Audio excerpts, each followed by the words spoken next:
क्या बात है, तुम्हारा मूड क्यों इतना खराब है? तुम्हें नहीं पता जिस तरह मम्मी तुम्हारे नाज नखरे उठाती हैं वो मुझे क्या जताना चाहती हैं? क्या मतलब है इस बात का? वो जानबूझकर ऐसा करती हैं मेरे सामने ताकि मुझे इस बात का एहसास दिला सकें कि जो खुशी मैं उन्हें नहीं दे पा रही हूँ वो तुम दे रही हो। मुझे समझ नहीं आ रहा कि तुम ये सब कुछ क्यों सोचती हो। और इंसान के हाथ में ये सब कुछ नहीं होता है, ये सब अल्लाह पाक की देन होती है। हाँ तो ये सारी बातें तुम अपनी सासू माँ को समझाओ ना। मेरी सासू माँ? क्या वो तुम्हारी सास नहीं है? आजकल तो तुम्हारी सगी सास लग रही है। वैसे मुझे भी समझ नहीं आ रहा है कि आजकल उनके रवैये को हुआ क्या है। हाँ तो तुम वारिस जो देने वाली हो उन्हें। इंशाल्लाह, और बहुत जल्द ये वारिस तुम भी दोगी। मैंने तो शहरयार से कहा भी था कि मुझे किसी अच्छी गायनेकोलॉजिस्ट को दिखा दें, लेकिन मेरी बात ही टाल दी उन्होंने। बहुत अच्छा किया जो उन्होंने तुम्हारी बात टाल दी। तुम तो ऐसे बातें करी हो जैसे तुम्हारी शादी को कोई अरसा बीत गया। हाँ, तुमने तो फौरन खुशखबरी सुना दी ना, तुम्हें किस बात की फिक्र होगी?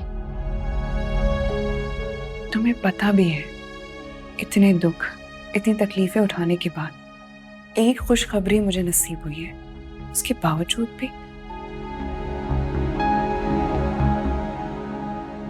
I am so sorry. Please तुम ये मत समझना कि मैं तुमसे जेलस हो रही हूँ। तुम मेरी बहन हो, मुझे पता है तुम मुझसे जेलस नहीं हो सकती। तुम्हें मेरी जब भी जरूरत हो तो मुझे बुला लेना।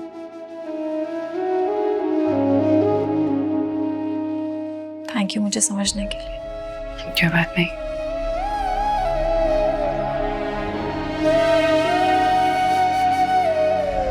खाला हमें भी तो दिखाए ना कि क्या खरीद के लाई हैं आप। जिसके लिए शॉपिंग किया ना उसी को दिखाऊंगी। आजकल तो बाजी को एनी के अलावा कोई नजर नहीं आता। तो वो महरोज भाई का वारिस देने वाली है, इतने नखरे उठाना तो बनता ही है।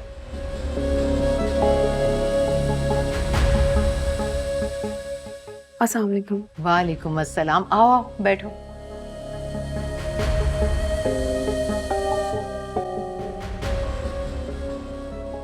बेटा दुपट्टा उतार दो, कोई नहीं है घर पर। तमाम मुलाजमीन को भी मैंने यहाँ आने से मना कर दिया।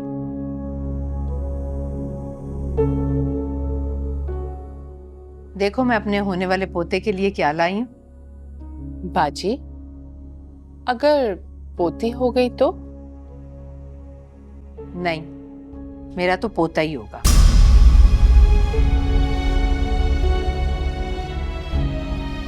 जब मेरा महरोज पैदा हुआ था ना तो उसके बहुत चाव थे मुझे।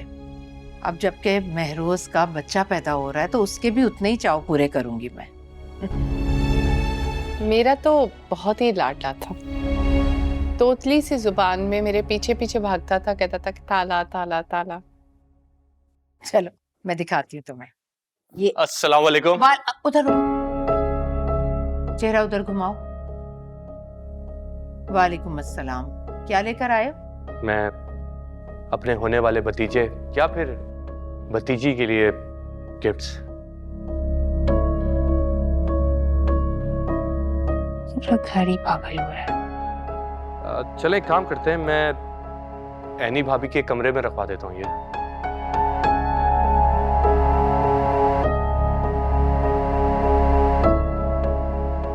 क्या हुआ बेटा, तुम्हारी आंखें क्यों भर आई? वैसे ही मम्मी।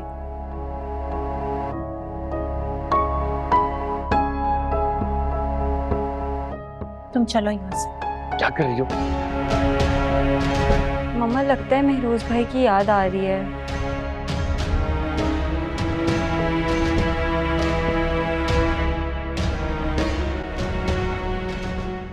अल्ट्रासाउंड की रिपोर्ट के मुताबिक एनी के यहाँ ट्विंस बेबीज हैं।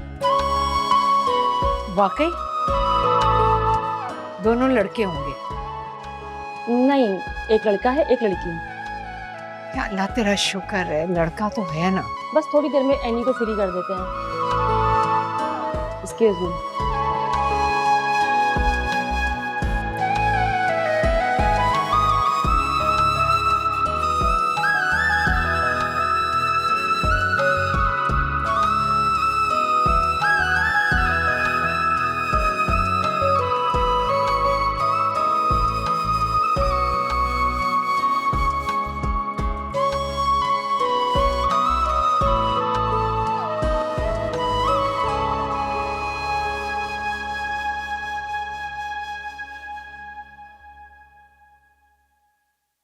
मुनव्वर, इसे किचन में रख के वहीं से बाहर चले जाओ आराम से। बाजी ये मिठाई क्यों लेकर आई है? अभी तो बच्चा होने में बहुत वक्त है। अरे भाई, एक खुशखबरी है तुम लोगों के लिए। बैठो बेटा, और दुपट्टा उतार दो, ड्राइवर चला गया। मम्मा गुड न्यूज़ क्या है? गुड न्यूज ये है कि एनी के ट्विंस हैं।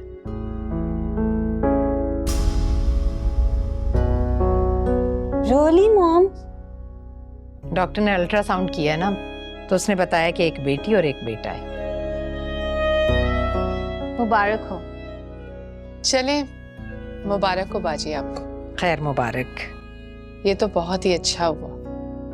अब एक बच्चा एमल को दे दीजिएगा।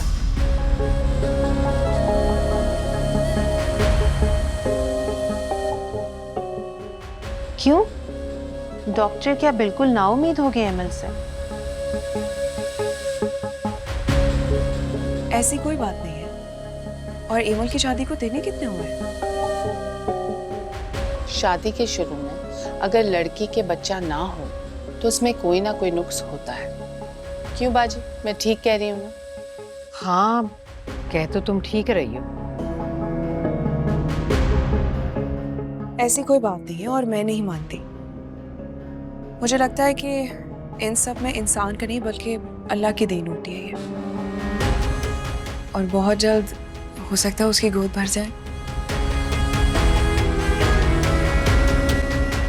वैसे मैं सोच रही हूँ कि एमल को किसी अच्छी गायनेकोलॉजिस्ट को दिखाऊं। मेरे शहरियार का भी नाम लेने वाला कोई हो।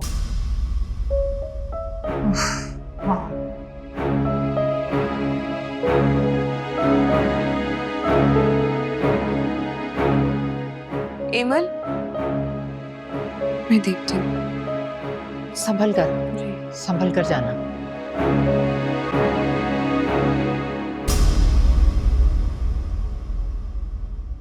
भाई इतनी बड़ी कमजोरी होने के बावजूद अक्कड़ तो देखें इस लड़की की।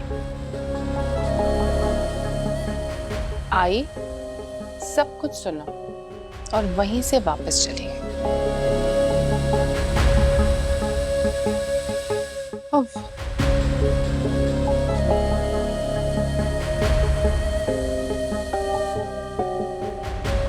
आपने बहुत अच्छा किया बाजी, जो एमल को उसकी बेऔलादी का जता दिया। अब आपसे दबके रहेगी, वरना हर मामले में आपके सामने शेर बन के आके खड़ी हो जाती थी। इसकी हैसियत ही क्या है मेरे सामने? हाँ, बस इस घर की बहू है और वो भी बेऔलाद। बाजी, आपको याद है हमारी पड़ोस की एक बड़ी भी होती थी? वो क्या कहती थी? जिस औरत की औलाद ना होना, उसका मकाम और हैसियत ससुराल में सिफर हो जाती है। उसका मर्द बहुत जल्द इधर उधर देखना शुरू कर देता है। बात तो सच है, लेकिन दुर्दाना, बात करने से पहले जरा सोच लिया करो। ये बातें बच्चियों के सामने करने की नहीं होती। बिल्कुल ही तुम्हें समझ नहीं आती। खाला साहब और तवक्को भी क्या कर सकती हैं? आपको एहसास नहीं होता कि वो आपको दोनों बहुओं के खिलाफ उकसा रही हैं? मैं उकसा रही हूँ बाजी को।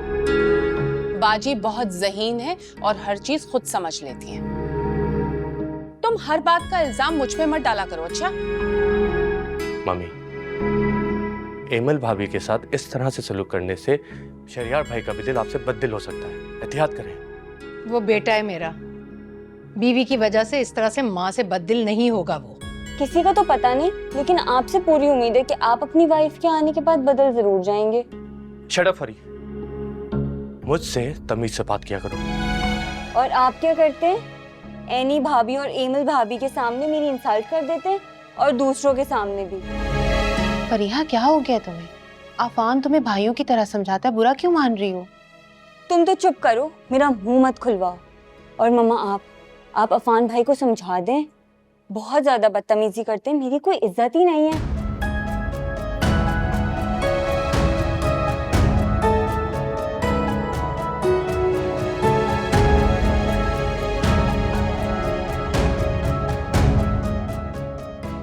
देखा आपने?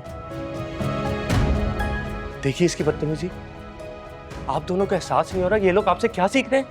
तुम हमें ब्लेम मत करो अफान, तुम भी बिला वजह उसके मुंह लगते हो।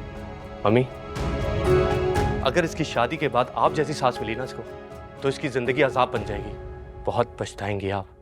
तुम समझते क्या हो कि मैं बुरी सास हूं? मैंने किसी के साथ बुरा किया होगा तो मेरे साथ बुरा होगा ना। शर्म नहीं आती अपनी माँ के बारे में ऐसी बात करते हुए? मम्मी, आपकी इज्जत और एहतराम सर आंखों पर, लेकिन अगर आपको ही एहसास नहीं हो रहा कि आपके हाथों क्या कुछ बुरा हो रहा, तो मैं क्या कर सकता हूं?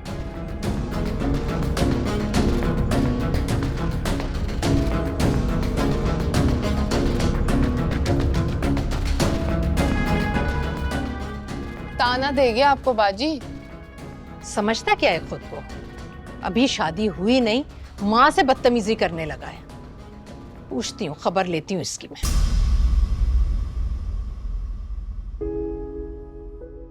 वैसे मैं सोच रही हूँ कि एमल को किसी अच्छी गायनेकोलॉजिस्ट को दिखाऊं। मेरे शहरियार का भी नाम लेने वाला कोई हो।